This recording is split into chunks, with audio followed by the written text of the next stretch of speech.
Assista só comigo esse testemunho que Deus permitiu que eu compartilhasse hoje. É uma história que mostra como o Senhor age quando menos esperamos, e como Ele não desiste de quem Ele ama. Era uma tarde comum. Um irmão da igreja, que vou chamar de João, tinha um filho de 16 anos, o Carlos. Esse jovem era criado desde pequeno na igreja, mas com o passar do tempo começou a se afastar. Primeiro, eram só algumas faltas aos cultos, depois começou a sair com amigos que não tinham o mesmo caminho.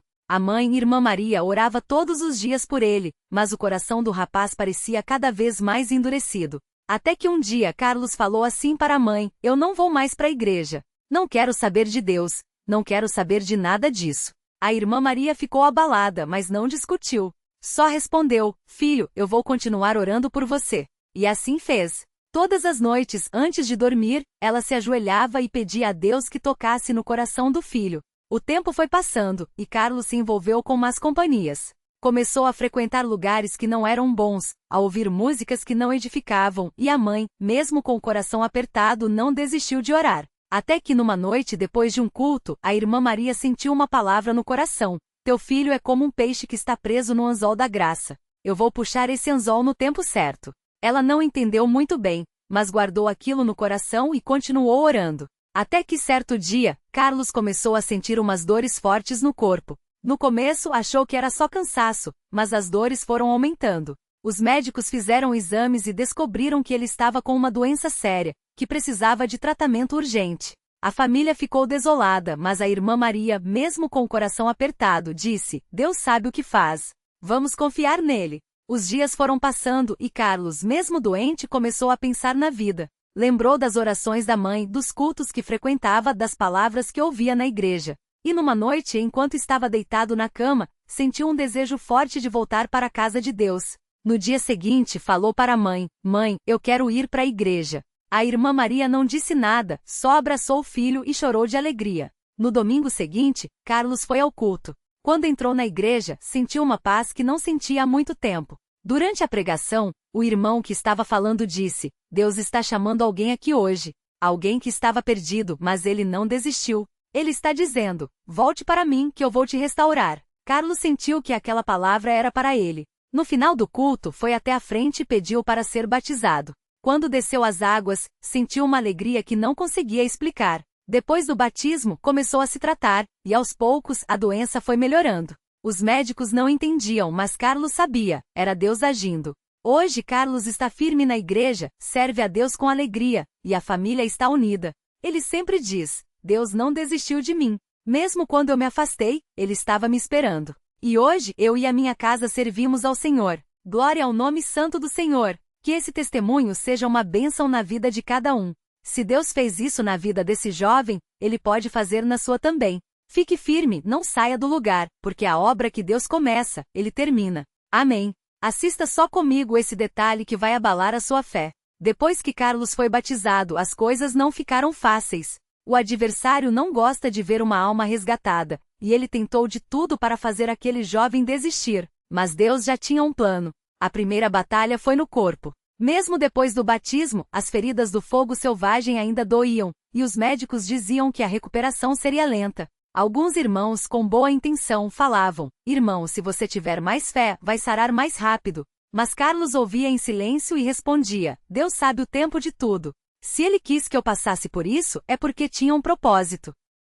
E tinha mesmo. Uma noite, enquanto orava em casa, Carlos sentiu um calor estranho nas mãos. Não era dor, não era coceira, era como se algo vivo estivesse ali. Ele abriu as palmas e viu que as feridas que antes supuravam e ardiam, estavam secando, como se tivessem sido tocadas por uma pomada invisível. No dia seguinte, ao se olhar no espelho, notou que as bolhas tinham diminuído pela metade. Não foi de uma vez. Não foi milagre de televisão. Foi Deus trabalhando, pouco a pouco, como quem esculpe uma pedra. Mas o inimigo não desistiu. Alguns amigos da antiga vida começaram a zombar. "Ah, agora você é santinho, é? Acha que Deus vai te dar tudo de mão beijada?" Um deles, que frequentava o mesmo centro espírita de antes, chegou a desafiá-lo: "Vem aqui uma vez só, para provar que você não tem medo de nada." Carlos respondeu com calma: "Eu já estive lá, e vi que não tem nada além de mentira. O que eu tenho agora é melhor." E foi aí que Deus deu uma prova que ninguém poderia contestar. Naquela semana, a Irmã Maria sonhou com o filho.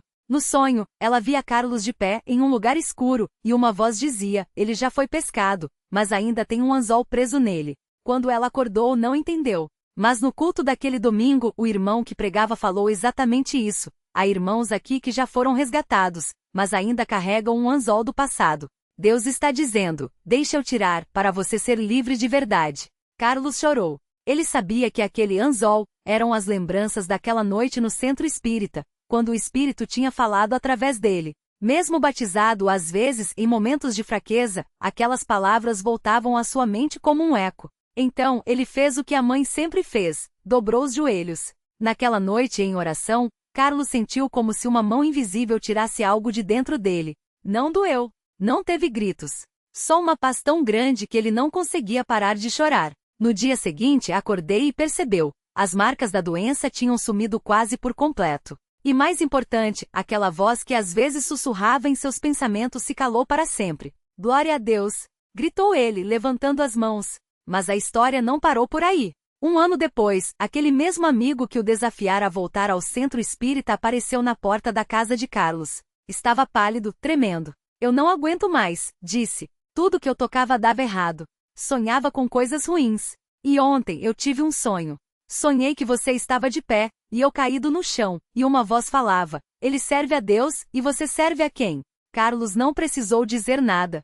Só abriu a Bíblia e mostrou João 8:32. Conhecereis a verdade, e a verdade vos libertará. Naquela noite, o amigo foi com ele ao culto. Hoje ele também é batizado e serve a Deus. Veja só a bondade de Deus, diz Carlos, emocionado, sempre que conta esse trecho. Ele não só me libertou, como usou a minha vida para libertar outros. E a irmã Maria? Ela continua orando. Todo dia, antes do sol nascer, ela se ajoelha e agradece. Senhor, o Senhor fisgou meu filho com o anzol da tua graça. E agora, ele está tecendo outros para o teu reino. Hoje Carlos não é só um membro da igreja, é um cooperador. Ele visita os enfermos, ora pelos jovens que estão fraquejando, e sempre repete: se Deus tirou um peixe do fundo do mar como eu, Ele pode fazer o mesmo por você. Só não desista. Só não saia do lugar. Amados, isso não é história de filme. É a obra de Deus na vida de um homem que quase se perdeu, mas que hoje está firme. Diz ele, com os olhos brilhando. Se você está ouvindo isso e pensa que não tem mais jeito, saiba, Deus não desistiu de você. Ele está só esperando você voltar os olhos para Ele. E então, com a voz firme, ele repete o que ouviu naquele culto que mudou tudo. Volte para mim, que eu vou te restaurar. Glória ao nome santo do Senhor. Fique firme. A obra vai ser concluída.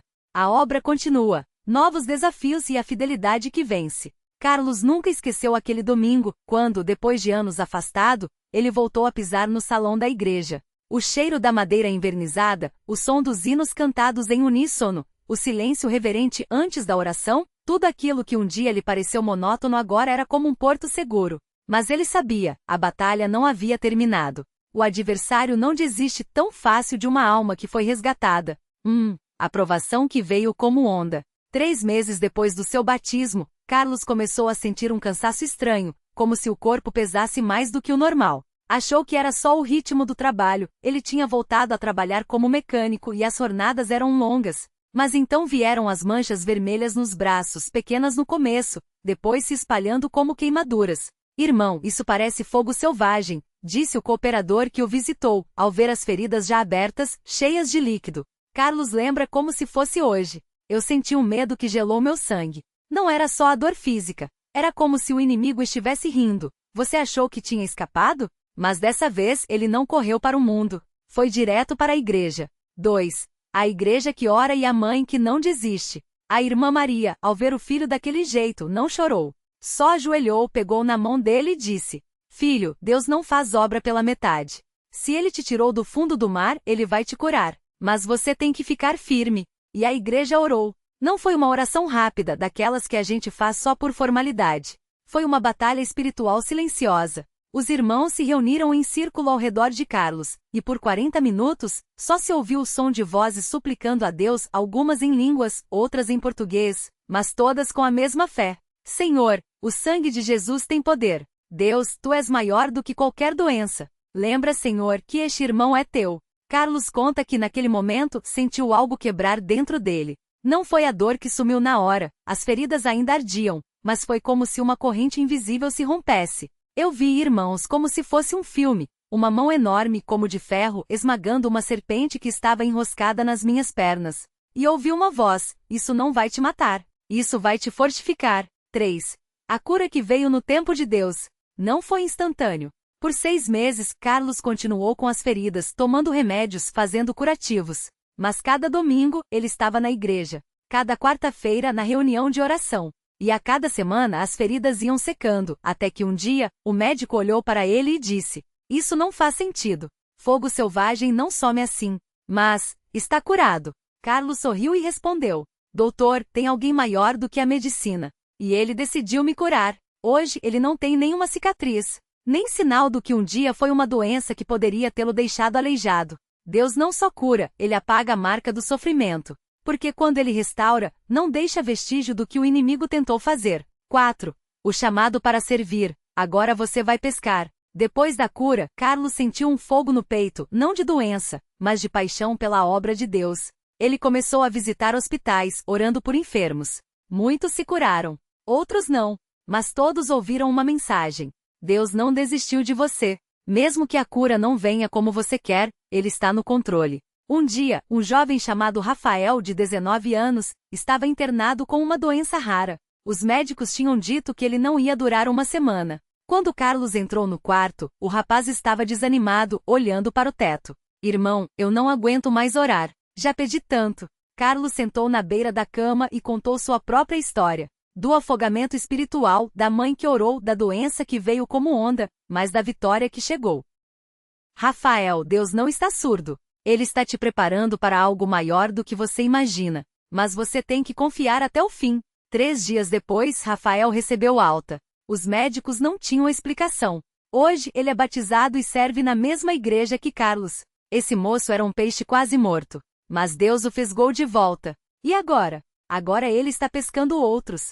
5. A lição que Carlos sempre repete. Quando perguntam a ele qual é o segredo para permanecer firme, Carlos não fala de fórmulas. Ele aponta para 3 coisas. 1. A oração da mãe. Ninguém ora por você como uma mãe que ama a Deus. Se você tem uma, valorize. Se não tem, Deus vai levantar alguém para interceder por você. 2. A igreja que não desiste. Eu quase morri porque me afastei do corpo de Cristo, mas voltei porque a igreja me buscou. Não existe cristão solitário que sobreviva. 3. A obediência mesmo sem entender. Quando Deus manda, a gente obedece. Mesmo que não faça sentido. Mesmo que doa. Porque no fim, ele sabe o que está fazendo.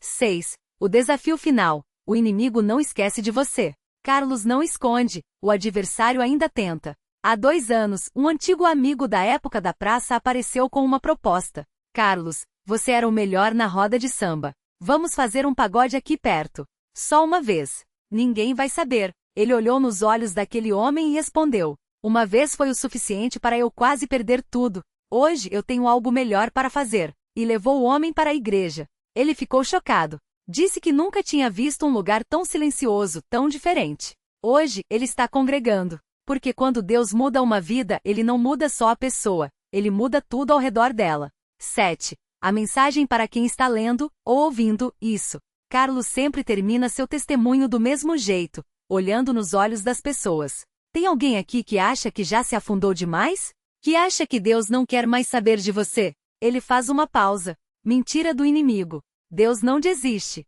Ele está só esperando você estender a mão. E então, com a voz firme, ele repete as palavras que um dia o salvaram. Volte para mim que eu vou te restaurar. Glória ao nome santo do Senhor. Fique firme. A obra vai ser concluída. Notas finais para alinhamento com a CCB. Doutrina implícita. A salvação é pessoal e comunitária, não há ênfase em decisões individuais, mas na igreja como corpo. Milagres com humildade. A cura é apresentada como ato de Deus, não como mérito humano. Advertência sem medo. O perigo do mundo é mostrado, mas sem ataques a outras crenças, o foco é na fidelidade a Cristo.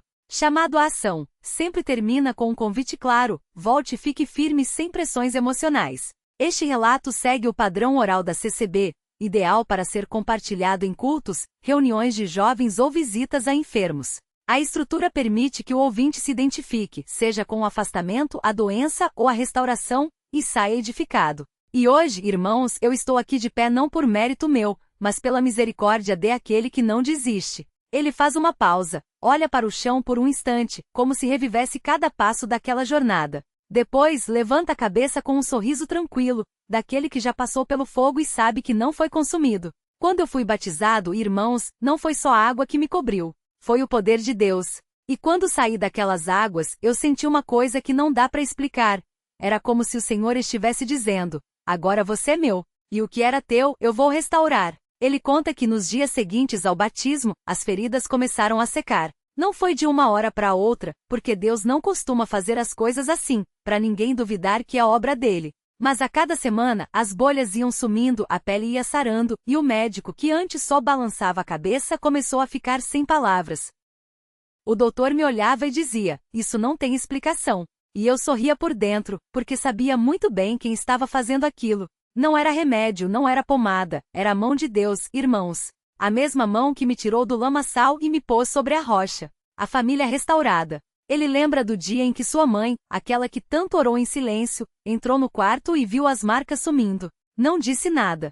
Só se ajoelhou ali mesmo, no chão frio, e agradeceu. Depois, olhou para ele com os olhos cheios d'água e falou: meu filho, Deus te devolveu para mim. E não foi só ele. O irmão mais novo, que tinha seguido os mesmos caminhos errados, viu a mudança e começou a congregar. A irmã, que já estava fria na fé, voltou a orar. E o pai, que sempre foi um homem de poucas palavras, começou a ir aos cultos sem precisar que ninguém chamasse. Hoje, irmãos, eu e a minha casa servimos ao Senhor. Não é frase bonita, não. É realidade.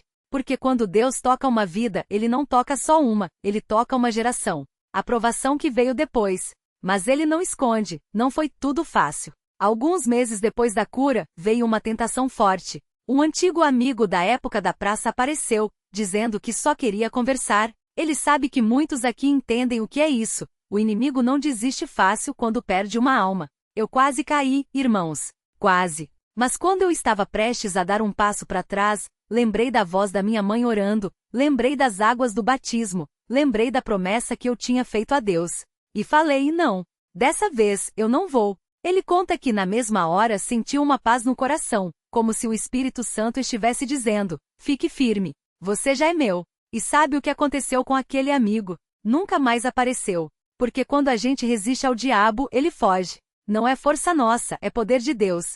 O chamado hoje. Agora ele olha direto para os irmãos, especialmente para aqueles que estão com a cabeça baixa, lutando contra algo que ninguém vê. Tem alguém aqui que está sentindo o peso do passado? Que acha que já errou demais? Que acha que Deus não perdoa mais? Mentira! O sangue de Jesus Cristo limpa todo o pecado. Todo. Não importa o que você fez, onde você esteve, se você voltar para Ele, Ele vai te receber de braços abertos. Ele faz uma pausa, e o silêncio na igreja é tão profundo que dá para ouvir o vento lá fora. Eu já estive no fundo do poço. Já senti o gosto amargo do pecado. Já ouvi o inimigo sussurrando que não tinha mais jeito. Mas hoje eu estou aqui, de pé, para dizer: Deus restaura. Deus perdoa. Deus muda histórias. E então, com a voz mais firme ainda, ele repete as palavras que um dia o salvaram, as mesmas que o Espírito Santo colocou no coração daquela irmã na igreja, anos atrás. Volte para mim, que eu vou te restaurar. A oração final. Ele fecha os olhos por um instante, como se estivesse ouvindo algo que só ele podia escutar. Depois, abre os braços e diz: vamos orar. Se tem alguém aqui que precisa se render a Jesus hoje, levante a mão. Não precisa ter vergonha. Não precisa ter medo. Deus está te esperando. E enquanto as mãos começam a se levantar, tímidas a princípio, depois com mais coragem, ele ora em voz alta. Senhor Jesus, o Senhor conhece cada um aqui. O Senhor sabe das lutas, das dores, das quedas. Mas o Senhor também sabe do amor que o Senhor tem por cada um. Derrama teu Espírito, Senhor. Toca esses corações. Restaura essas vidas. Em nome de Jesus, amém. O desfecho. Quando ele termina de falar, não há aplausos. Não há gritos.